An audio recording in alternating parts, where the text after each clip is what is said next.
Et pour parler de cette série de Shtisel, on est très heureux d'accueillir en Zoom Dikla Barkay. Bonjour, merci. Vous êtes la coproductrice heureuse des Shtisel. C'est une incroyable série israélienne qui a déboulé dans nos foyers il y a 7 ans sur Yes. La saison 3 est sur Netflix.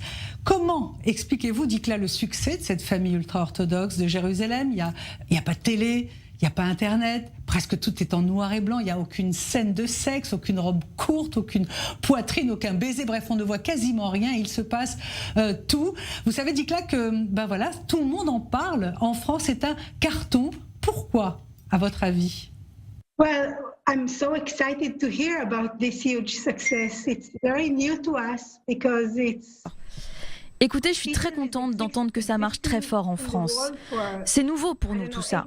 Shtisel existe depuis 8 ans et la nouvelle saison vient à peine d'être disponible en France. On a beaucoup de bons retours et un très bon accueil. C'est vraiment gratifiant.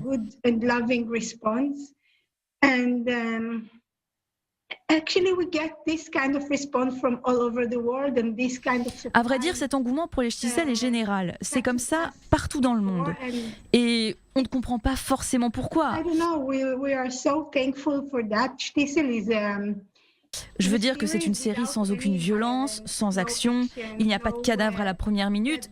Ce n'est même pas une série glamour au sens traditionnel du terme.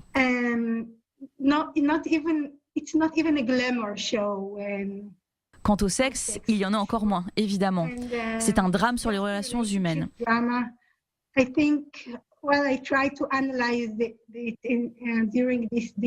Ça fait des années qu'on essaye d'analyser ce qui fait l'attraction de Shtisel, et au bout du compte, c'est sans doute la vérité, la pureté de la vérité.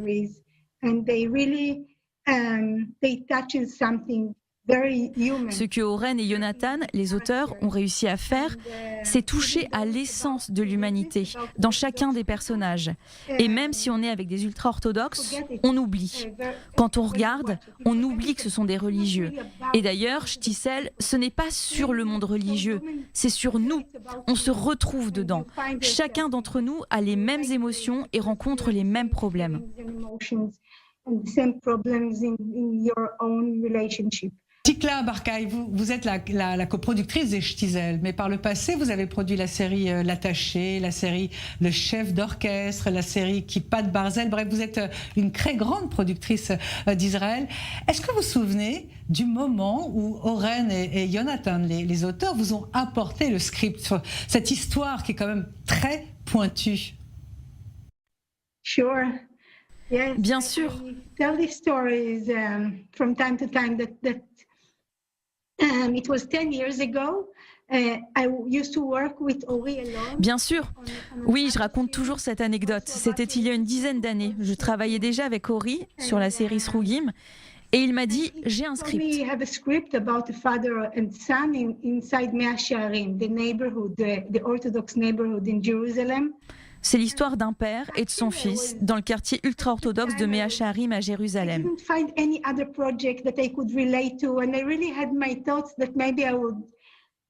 Et pour être franche, à cette époque, je n'avais pas trouvé de projet dont je me sente vraiment proche. Et je me disais que je trouvais peut-être quelque chose d'autre dans ma vie.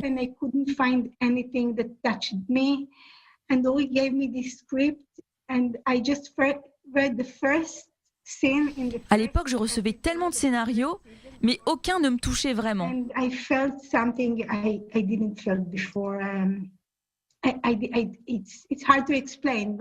Et là, Ori me donne le script des Shtisel, et à la première ligne, aux premières scènes, au premier épisode, j'ai ressenti quelque chose que je n'avais jamais ressenti auparavant.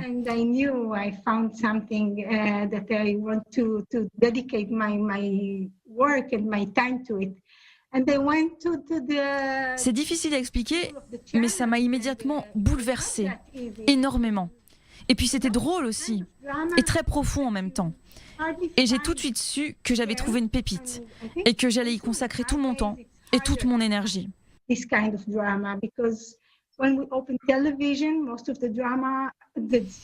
puis, ils sont allés voir les gens de la chaîne, et c'était pas gagné du tout d'avance, parce que c'est pas le genre de série qu'on voit en général à l'écran.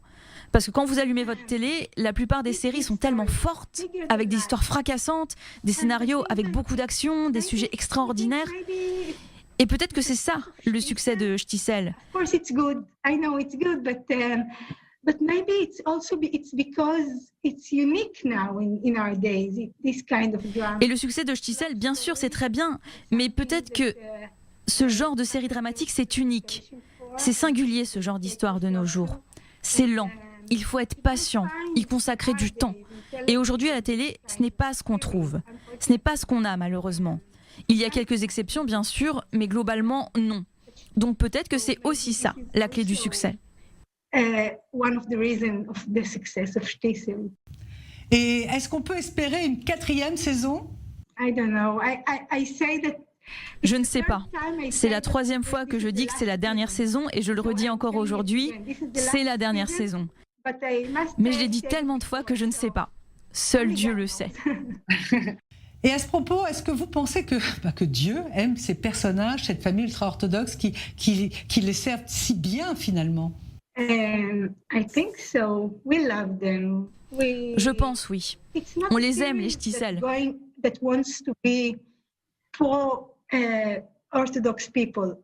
pas une série qui est pour ou contre les ultra-orthodoxes.